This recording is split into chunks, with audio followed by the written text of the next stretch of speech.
Welcome back to Overtake, I'm Michel, and this is the third video in the AMD supported series where we explore different GPUs, CPUs and setups for racing games and sim racing to see what's possible in 2026.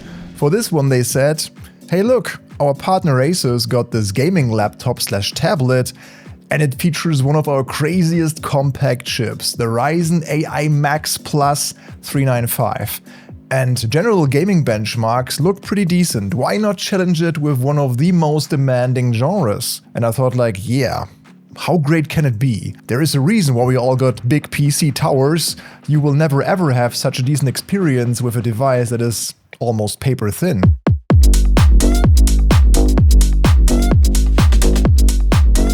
I think I might have underestimated things a bit. It's incredible how much power and efficiency are now possible in such a small form factor, and on top of that there are technologies like FSR, frame generation and upscaling, which are also getting better and better. Even though not everything is perfect yet, this video gives you a glimpse of A, how compact and flexible our setups could be in the future, and B, that there is a device you can use to work, go to university, and then plug it into a dock or onto your rig in the evening to race a few laps. And here is something you definitely can't do with your sim racing desktop PCs. The load simulation looks promising, but we have to double check the stress simulation on the lower support beams to sign the project off. The base tune is looking good already, but we should keep an eye on the air-fuel ratio.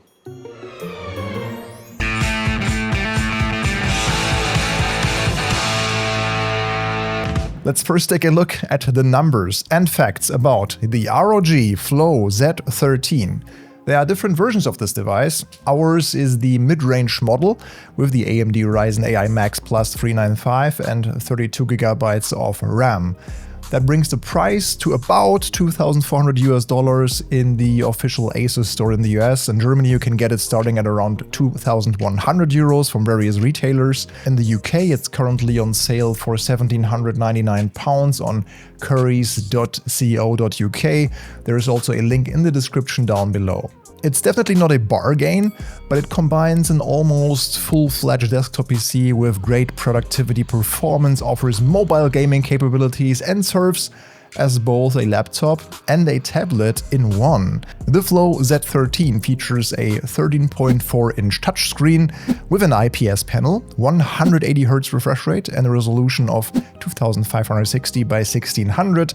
That's a 16 by 10 aspect ratio. The technical specifications are particularly interesting here, as the Ryzen 395 APU with integrated AMD Radeon 8060S graphics, built on the RDNA 3.5 architecture. This is one of the fastest chips of its kind and even has more compute units than an RX 9060 XT. It's 40 versus 32. In addition, the device features an XDNA NPU capable of up to 50 TOPS. That is 50 trillion operations per second for local AI tasks, such as running language models offline even. Before we get to the hands-on test, let's take a look at the I/O ports. The 3.5mm audio jack immediately caught my eye. I think it's a shame that it's disappearing from more and more devices, just like a conventional Type A USB port, which we also got here. There are so many devices that require it, whether it's a dongle, mouse or other accessories.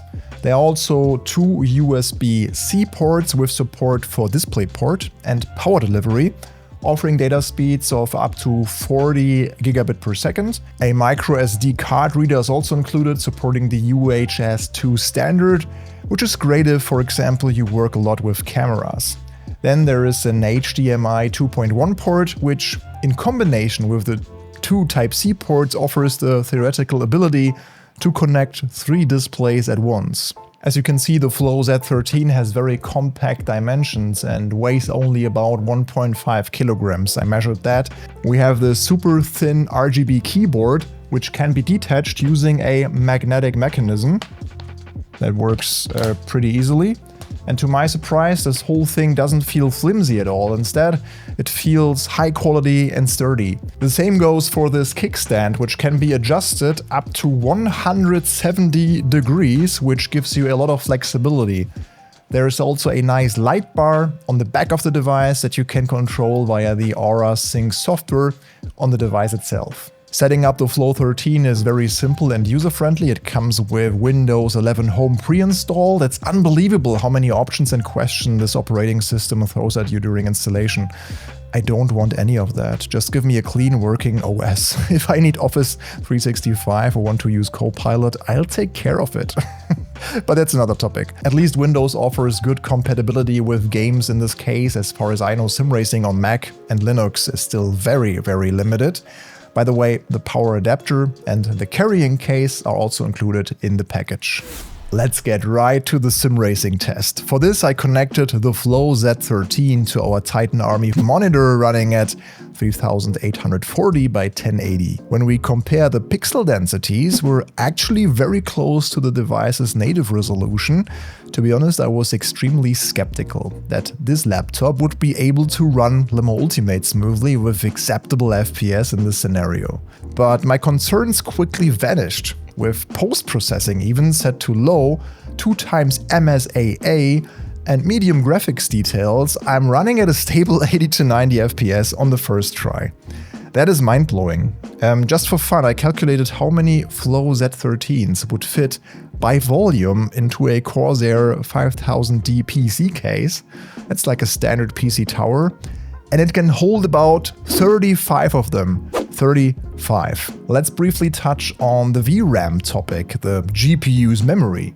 LMU uses a lot of it, especially on giant tracks like Le Mans and when there are many cars on the track. An awesome highlight about the Flow Z13 is that when needed, it simply draws on system RAM to use as VRAM. The key term here is unified memory design, which integrates just everything related to RAM. We can also fine-tune this behavior using the ASUS Armory Crate software. I think that's extremely smart. And yes, by using FXAA instead of MSAA and disabling post-processing, LMU could squeeze out even more performance, and we have to keep in mind that it has absolutely no upscaling yet. This is different with Forza Horizon 6, even though it's very demanding on GPU power, it has FSR 4.1. And I think the benchmark speaks for itself, with reflections and shaders set to medium even, and everything else to low. The game still looks amazing on the screen size and easily hits 60 FPS in turbo mode, which you can use while plugged into the power supply. As we can see, the CPU clearly has headroom left. An eGPU dock could unlock even more. That would actually be an interesting test. But again, keep the resolution in mind. You can easily set it to 1920 by 1200 or 1680 by 1050, and it still looks crystal clear on a 30.4-inch display. In scenarios like these, the fans get quite loud. That's because all components sit behind the screen for the tablet form factor, which has the nice side effect that heat doesn't build up over the keyboard if you have it on your lap. During my extended LMU session, however, there were no signs of performance throttling, so the cooling seems to be stable.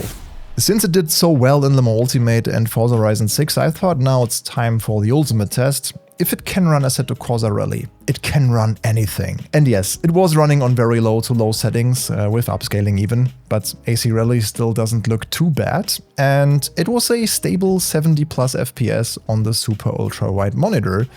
It is still in early access, probably not super optimized yet, and still not running on FSR 4 either, so there is at least a bit of hope that the performance could get better in the future. Still impressive if you ask me, and yes, sim racing gear should not be a problem. The Fanatec DD Plus that we are using here with pedals, shifter and handbrake attached via the wheelbase was running fine via the USB-A connection. If you would have more USB standalone sim racing peripherals, powering them should be easily doable via an active USB hub, for example. I then ran a bunch of other tests, including one to see how Adobe Premiere performs. For that, I loaded our video project from the CPU video that we did, which has a lot of layers, animations and elements, and it runs extremely well. Even 100% scale previews, warp stabilizer application and moving video elements, everything flawless and smooth. So I'd also recommend it for video editors. The 16 by 10 aspect ratio and screen size would be a bit too small for me in the long run, of course, but it's no problem for occasional use on the go if you have to work on a project while you are in the train or something. My favorite games, whether retro or modern, ran without any issues as well. But can it run Crysis? Yes, definitely, even on very high settings at 70 plus FPS. It just needs a small community patch because of Windows 11.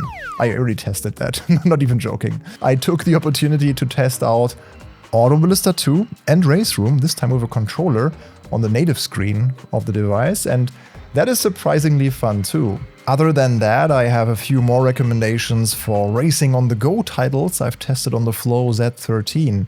Dirt 3 is of course an absolute classic. You can crank the graphics all the way up, and it has a super snappy controller feel.